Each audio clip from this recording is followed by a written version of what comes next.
Multi-21's here. Yeah, Multi-21.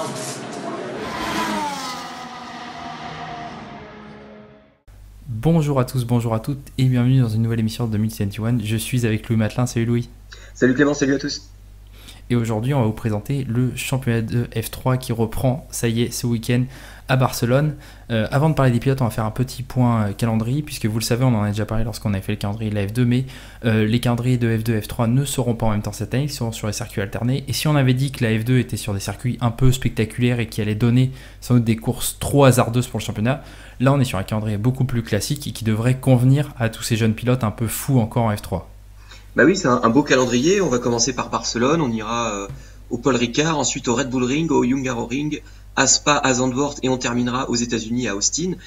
Et comme tu l'as dit, à part Zandvoort qui est un circuit particulièrement atypique, on reste sur des beaux circuits de course, des circuits assez classiques et des circuits qui finalement se prêtent bien à l'apprentissage des jeunes pilotes. Ouais, surtout le Red Bull Ring, Spa ou Austin qui sont des circuits très très larges et on sait qu'en F3 on n'hésite pas à être à 3 voire 4 de front, donc il faut au moins ça pour permettre à ces jeunes pilotes de passer à chaque virage. On va vous présenter les 10 écuries bien évidemment par rapport au classement 2020 des constructeurs, enfin des écuries, et donc on va commencer par Charrouz Racing System. Alors on enregistre juste avant le week-end et Charrouz vient enfin d'officialiser ses 3 pilotes. On avait déjà Rachel de Guerus, un de nos 4 français sur la grille, et là, surprise, les 2 autres pilotes qui vont le rejoindre, c'est Logan Sargent et Enzo Fittipaldi. Quel trio pour Charrouz. Moi, je te le dis tout de suite, je suis hyper content de voir Sargent de retour, lui qui avait des gros problèmes financiers. On ne savait pas s'il allait pouvoir revenir en 2021. Et ce duo avec Fittipaldi, c'est vraiment énorme pour une écurie comme Charrouz. Vraiment, ça donne envie de voir Charrouz cette saison. Ah oui, bah oui, et Charrouz, je pense même qu'ils seront pas derniers du championnat cette année. Hein. Je pense que tu vas être d'accord avec moi aussi, avec un trio qui a l'air aussi fort. Logan Sargent, c'est vrai que j'aurais aimé le voir en Formule 2, après avoir terminé 3e de la Formule 3 l'année dernière. Ce sera très compliqué pour lui de terminer de nouveau sur le podium avec une Charrouz quand même bien moins bonne que sa Prema de l'année dernière. Néanmoins, avec une bonne expérience, avec aussi Enzo Fittipaldi, je pense qu'il y a 2 pilotes qui sont capables de tirer le team vers le haut, et ça va être très intéressant de suivre ces 2 jeunes pilotes. Ouais, et puis voilà, maintenant qu'on a 2 pilotes chez Charrouz qui ont déjà gagné, qui ont déjà goûté aux premières places de la grille, qui ont de l'expérience, ça a vraiment amené cette équipe par le haut par rapport au trio précédent. On se souvient l'année dernière de notamment David Schumacher et Roman Stanek, c'était pas vraiment les pilotes qu'il fallait pour Charrouz. Là, on est vraiment sur un team de bien meilleure facture pour cette saison, et je suis complètement d'accord avec toi, je les vois pas du tout terminer dernier. Par contre, on va passer au team suisse Genzer avec un trio Callan Williams, Pierre-Louis Chauvet qui est notre 2e français sur la grille et Philippe Urgan. Alors que penser de ce trio pour Genzer en 2021 ? Bah, c'est peut-être plus compliqué pour Genzer justement avec Callan Williams et Philippe Ungran, dont on n'attend pas grand-chose. Pierre-Louis Chauvet, il y a quelques semaines, quelques mois, je t'aurais dit qu'on n'en attendait pas grand-chose non plus. Et pourtant, il a fait une bonne saison en Formule régionale. Il termine 5e de Formule régionale Europe. Et puis surtout, il termine 2e de la Formule 3 Asia cet hiver. Et donc, c'est un excellent résultat pour lui. Et je pense qu'il aura peut-être quelques bons résultats à son actif à la fin de la saison de F3. Ouais, pour préciser, c'est vrai que cette saison de F3 Asia de cet hiver nous avait vraiment bien hypé par rapport à Pierre-Louis Chauvet. Elle était disponible en intégralité sur YouTube si vous voulez la revoir sur la chaîne de la F3 Asia. Et il s'est notamment battu avec Kan Yuzu et Jehan Derouvala, des pilotes qui sont habitués à la F2, donc c'est pas rien pour notre jeune pilote français. Et donc effectivement, Pierre-Louis Chauvet, on l'attend comme leader de cette écurie Genzer. Très très bon pilote. Moi, j'attends beaucoup de lui. C'est vrai que ses coéquipiers, Philippe Urgan, c'est un mec qui est habitué comment on pourrait dire, au milieu de peloton, pour être gentil, dans les différentes F4. Et puis Callan Williams, c'est quelqu'un qui a qu'un seul titre, c'était en F3 australienne. Alors la F3 australienne, ça n'a rien à voir avec le reste de la F3. C'est un championnat très peu évolué, avec des voitures qui datent de début des années 2000 où il y a très peu de pilotes, donc il ne faut pas du tout le prendre comme une référence, et ça sera un pilote qui sera lui aussi destiné au fond de grille pour cette saison. Le trio suivant, le trio de Carlin Buzz Racing, toujours ce nom incroyable pour Carlin, c'est l'Israélien Idaho Cohen, l'Américain Kaylen Frederick et l'Anglais Johnny Edgar.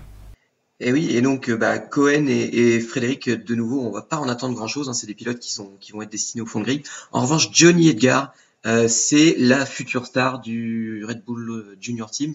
C'est un pilote qui vient de remporter le championnat de F4 allemande, qui est probablement le plus difficile à remporter. et qui en plus sur un double programme termine 4e de la F4 italienne. Donc bref, c'est un excellent pilote, il a seulement 17 ans et il est amené à briller dans le futur. Alors ce sera une saison d'apprentissage pour lui, hein. On sait que le passage de la F4 à la F3 est souvent compliqué, mais il y a un très très bon coup de volant et on le reverra dans le futur. Tout à fait. Alors pour compléter sur Kaylen Frederick, c'est quelqu'un qui a gagné la F3 britannique, qui est un plutôt bon championnat. On a vu des bons pilotes sortir de là, donc ça peut être un bon lieutenant. Tu as dit Johnny Edgar, forcément on va en attendre un petit protégé de Red Bull qui en plus a fait 2 bonnes saisons en F4, hein, non seulement en F4 allemande mais aussi en F4 italienne. On sait que les deux championnats sont jumeaux. Quant à Hideo Cohen, bon, bah, sa saison 2020, entre ce qu'il a fait en Euroformula Open et en Toyota Racing Series durant l'hiver 2020, c'était pas forcément brillant, donc ouais, on va plus jouer les fonds de gris pour l'ami Hideo Cohen. Campos Racing, Campos qui a perdu son fondateur cet hiver, malheureusement on pense à Adrian Campos très fort. Campos qui cette saison alignera Laszlo Tots, le hongrois, Lorenzo Colombo, l'italien, et Amaury Cordel, le belge, des noms qu'on a déjà vus en FIA F3 et pas forcément pour le mieux. Oui, effectivement, pourtant Colombo et Cordel, c'est des pilotes qui avaient pas mal roulé en Formule 4 quand ils y étaient, et puis depuis ça s'est un peu tassé. C'était déjà il y a 2-3 ans, et ils ont peiné à concrétiser à des niveaux un peu plus élevés. Chez Campos, ce sera pas évident, mais espérons qu'il soit capable de faire un peu mieux. Quant à Laszlo Tots, pardon, je suis pas sûr du tout de le prononcer correctement. C'est un pilote qui semble assez faible, plutôt un pilote de karting qui n'a pas vraiment brillé en monoplace. Ouais, c'est vrai que moi je sais pas toi, mais j'ai l'impression que le trio Campos c'est le trio le plus faible de la grille, parce que sur les 3 trios qu'on a présentés précédemment, il y avait au moins un pilote à chaque fois, que ce soit alors Logan Sargent, Enzo Fittipaldi pour Charouz, que ce soit Pierre-Luc Chauvet pour Genzer ou Kaylen Frederick et Johnny Edgar pour Carlin. Il y avait au moins 1 ou 2 pilotes où tu te dis bon, ça peut jouer les victoires, les podiums à la régulière ou sur certaines courses un peu folles, sur les reverse grid. Là sur ce trio là, j'en vois aucun personnellement aller jouer autre chose que des top 15 maximum sur une course, donc ça va pas rapporter beaucoup de points sur la saison. Je sais pas si t'es d'accord avec moi. Oui, je suis assez d'accord. C'est des pilotes qui peuvent à la régulière être régulièrement dans les points. Ils vont ramener quelques points à la fin de la saison, mais ça risque pas d'aller chercher des podiums, des titres, enfin des victoires à la régulière. L'écurie suivante, c'est MP. Alors là, on commence vraiment à avoir des trios intéressants. Alors il y a le jeune Tijmel van der Helm, qui est un néerlandais. Il y a toujours des néerlandais chez MP chaque année, c'est la tradition. Et puis Caio Collet et Victor Martin, surtout un duo dont on attend beaucoup. Victor Martin, je sais que c'est un pilote que tu as suivi depuis de très longues années, moi aussi, mais qui t'a un peu déçu au fur et à mesure de sa carrière en Formule Renault. Bah, déçu, oui et non. En fait, il a passé 3 saisons en Formule Renault. Une première saison un peu compliquée, une seconde saison où il avait terminé 2e du championnat, et enfin sa 3e saison où il a remporté le championnat. On peut pas dire que c'est décevant quand un pilote remporte le championnat. Maintenant, si je ne dis pas de bêtises, c'est un jeune pilote Renault, et Renault l'a gardé un peu trop longtemps, je pense, en Formule Renault. Il aurait dû faire le saut vers la FIA F3 dès l'année dernière. Cette année, c'est peut-être un peu tard. Et il se retrouve du coup chez MP Motorsport avec un autre protégé Renault qui est Caio Collet, et qui en fait n'est ni plus ni moins que son dauphin en Formule Renault de l'année dernière. Donc un très bon duo de pilotes soutenu par Renault et qui devrait être capable de faire de bonnes choses. Et on ajoutera pour finir que Caio Collet, c'est un ancien champion de France F4 et c'est pas le seul étranger à avoir gagné la F4 sur cette grille. On y reviendra un peu plus tard. Chez HWA, on va retrouver un trio, alors Oliver Rasmussen, Raphaël Villagomez et Matteo Nannini, qu'on a pourtant déjà présenté dans les pilotes qui seront en F2. Et oui, Matteo Nannini fera le double programme F2, F3. Alors vu comment c'est démarré sa saison de F2, peut-être qu'il fallait mieux qu'il reste en F3. Par contre, moi je suis très intéressé, je te le dis tout de suite, par les performances d'Oliver Rasmussen, qui encore une fois va faire partie de ces pilotes qui vont nous donner un petit peu le niveau qu'avait cette Formula régionale européenne première édition, c'est-à-dire édition 2020, puisqu'il en a terminé 3e, et donc on verra selon sa saison cette année ce que valait ce championnat. Bah oui, effectivement, Rasmussen 3e de Formule régionale, juste derrière Arthur Leclerc et Gianluca Petekov, qui est désormais en Formule 2. Donc effectivement, on attend beaucoup d'Oliver Rasmussen, 3e d'un championnat d'Europe, c'est pas rien, et ça devrait être de bon augure pour la suite. D'autant que il fait partie de ces rares pilotes qui ne sont pas passés directement de la F4 à la F3, en tout cas à la F3 FIA. Et donc il va être à surveiller. Matteo Nannini, c'est un pilote moyen, tu l'as dit. Après, il a les moyens de courir beaucoup. Il aurait tort de s'en priver finalement. D'autant que les calendriers F3 et F2, tu l'as dit, sont en alternance et ça lui permet donc de faire le double programme. Quant à Raphaël Villagomez, j'ai pas grand chose à dire sur lui. Il vient de terminer Enfin, il est actuellement, pardon, troisième de l'Euroformula Open. J'ai oublié de préciser, il fait lui aussi un double programme F3, FIA et Euroformula Open, comme Matteo Nenni fait un double programme. C'est les deux pilotes de la même écurie qui font des doubles programmes cette saison. Oui, effectivement. Mais c'est un pilote qui n'a pas vraiment brillé en Formule 4 l'année dernière et qui se retrouve déjà à l'échelon supérieur et même à un échelon qui est plutôt compliqué, hein, puisque ce championnat de FIA F3 est toujours très très relevé. Ça va être compliqué pour lui. On va voir ce qu'il va faire, mais on n'a pas énormément d'espoir pour lui. Effectivement, ouais. Moi je table plus sur Oliver Rasmussen pour sauver cette équipe SWRS Lab, mais déjà que le duo SWRS Lab en F2 était très très faible, là ce trio n'est pas des plus élevés non plus.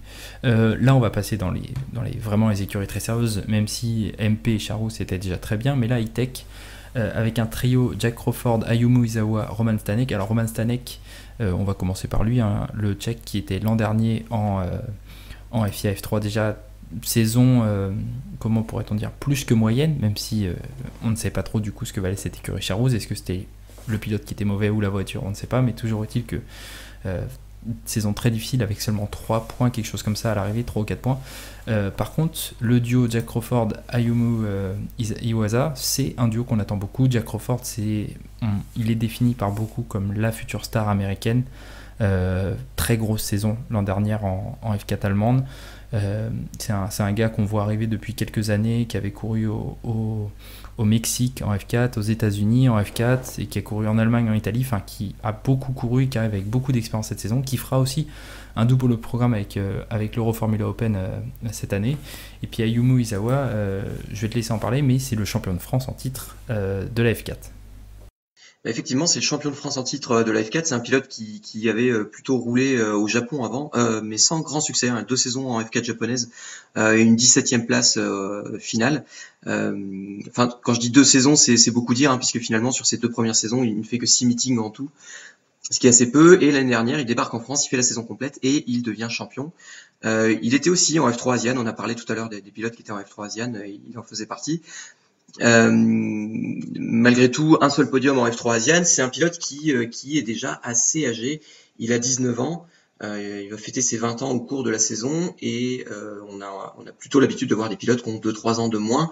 Malgré tout, c'est vrai que les pilotes japonais ont tendance à arriver en Europe un peu plus tard que justement les pilotes européens qui arrivent sur ces championnats européens.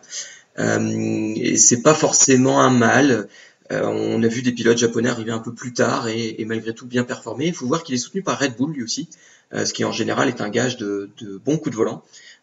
Donc voilà, un pilote à suivre, mais dont qu'on n'attend pas forcément au top niveau, mais qui peut être la bonne surprise de son championnat. Et puis pour en revenir à Jack Crawford, effectivement, tu l'as dit, un très bon pilote, mais battu par Johnny Edgar en Formule 4 allemande l'année dernière. Effectivement, oui. Et puis Stanek, j'aimerais juste ajouter un petit point sur Stanek qui avait fait quand même quelques belles performances en F4 allemande et en F4 italienne pour sa première saison en monoplace. Effectivement, avec une voiture un peu meilleure, on va voir ce qu'il va pouvoir donner, parce que c'est vrai que la Charouz l'année dernière était loin d'être une top voiture. Le trio suivant, c'est le trio de l'écurie français Art Grand Prix. Alors, Frédéric Vesti, Alexander Smolia, Juan Manuel Correa. Juan Manuel Correa, le grand retour. On pense bien évidemment à Antoine Hubert, ce terrible accident de Spa en 2019. Quand on sait que la F3 va courir cette année à Spa, c'est un beau symbole.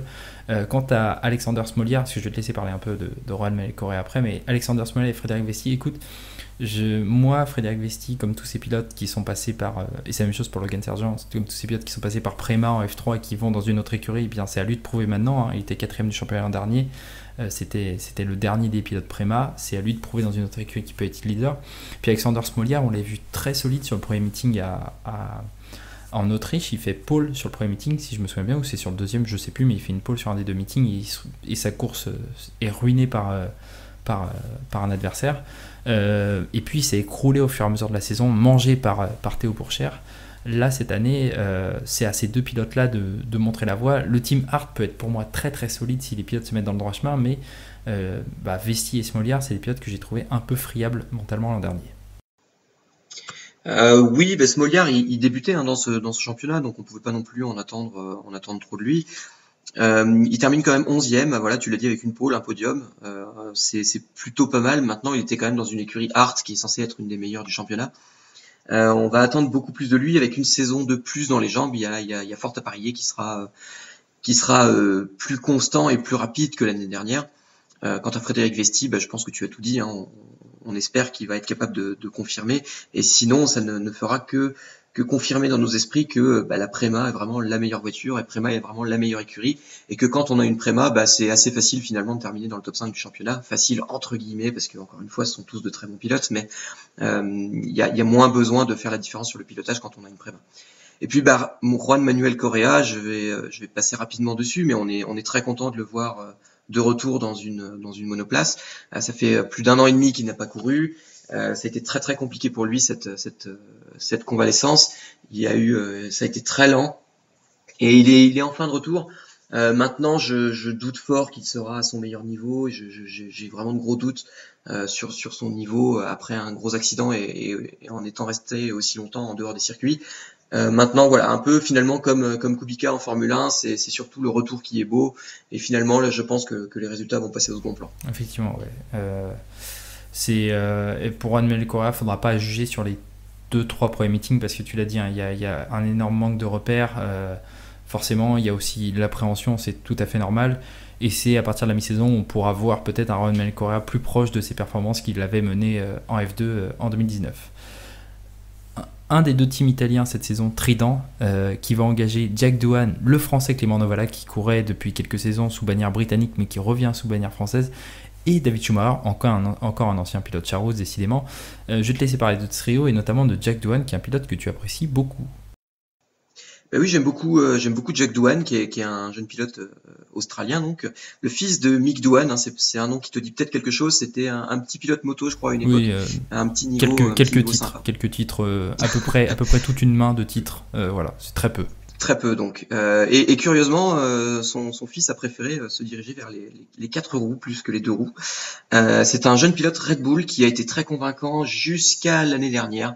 Il a fait une saison un peu en demi-teinte, mais voilà, parfois le passage à la FIA F3 est compliqué, d'autant qu'il découvrait les circuits européens. Et qui roulait chez HWR Race Lab, qui est pas non plus une écurie flamboyante, il faut le dire.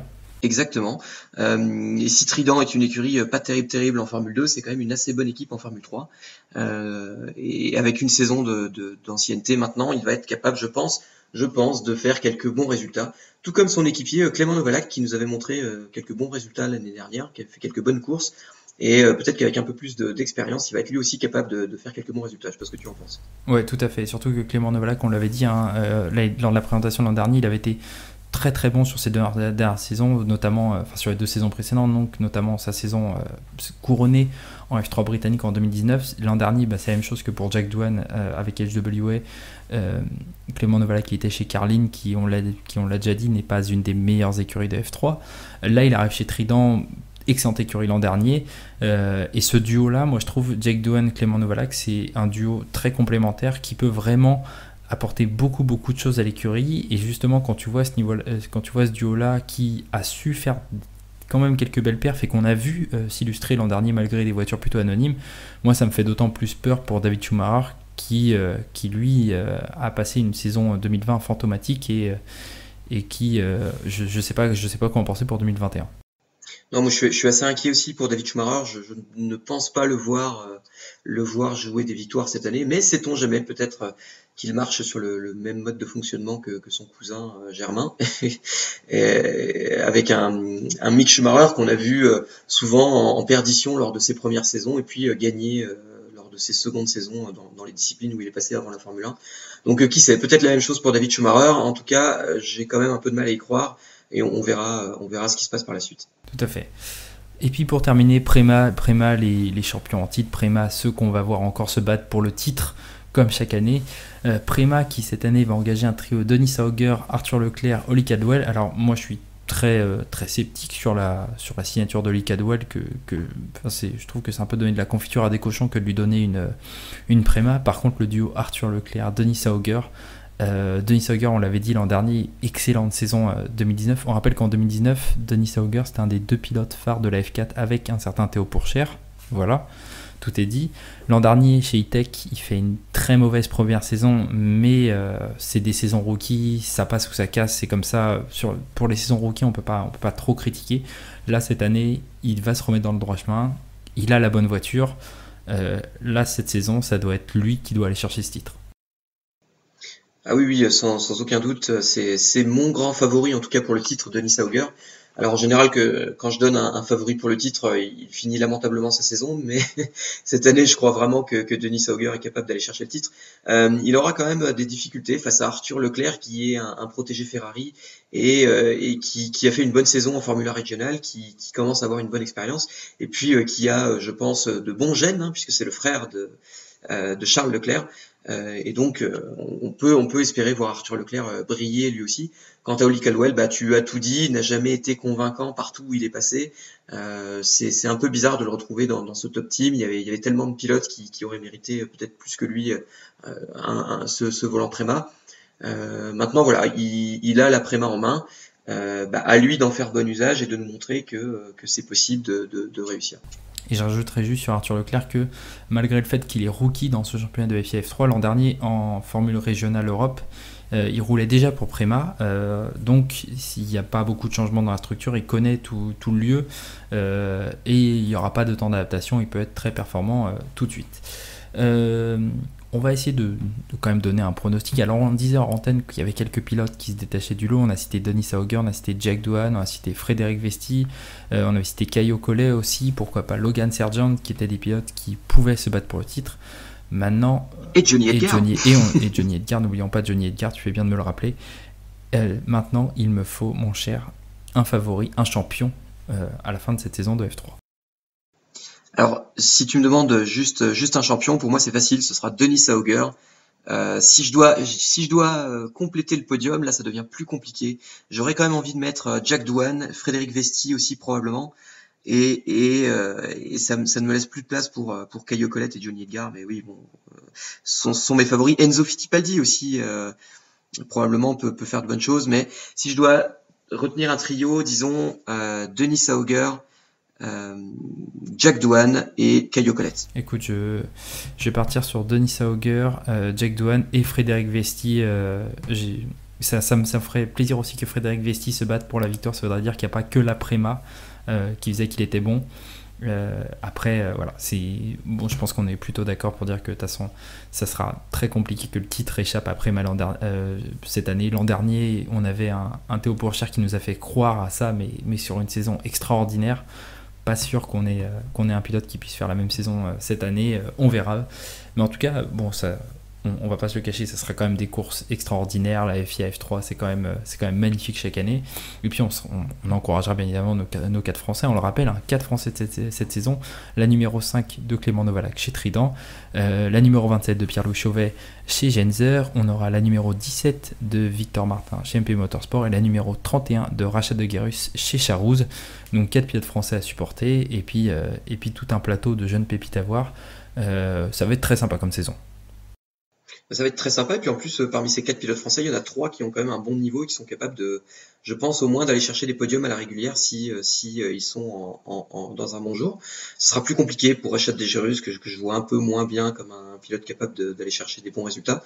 En tout cas, les 3 autres sont très bons et on l'a dit, c'est un plateau qui de nouveau a un très très bon niveau globalement avec énormément de très bons pilotes et on sait que ça donne toujours des courses excellentes avec des petites monoplaces sur les circuits larges et où on n'hésitera pas à être à 3 de front et finalement c'est tout ce qu'on aime en sport auto. Effectivement, ce qu'on peut dire pour finir, c'est que sur ce plateau on aura sans doute, je pense que tu vas être d'accord avec moi, une vingtaine de pilotes qui auront un très très très bon niveau et qui pourront se battre pour les podiums et pour les points à chaque course, et une toute petite dizaine de pilotes qui seront en retrait et qui seront en fond de tableau, mais comme chaque année.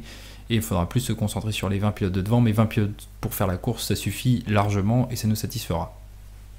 Exactement. Bien, je te remercie Louis pour cette preview de cette saison de FIA F3 qui commence ce week-end, on l'a dit, première course samedi 8 mai à Barcelone.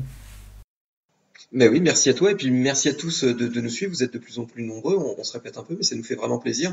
Et donc n'hésitez pas à nous dire ce que vous pensez de cette saison de F3 dans les commentaires, pour qui vous votez comme champion cette année, et puis le Twitter, la petite cloche aussi sur YouTube, ça fait toujours plaisir. Et puis à la prochaine. À la prochaine, salut.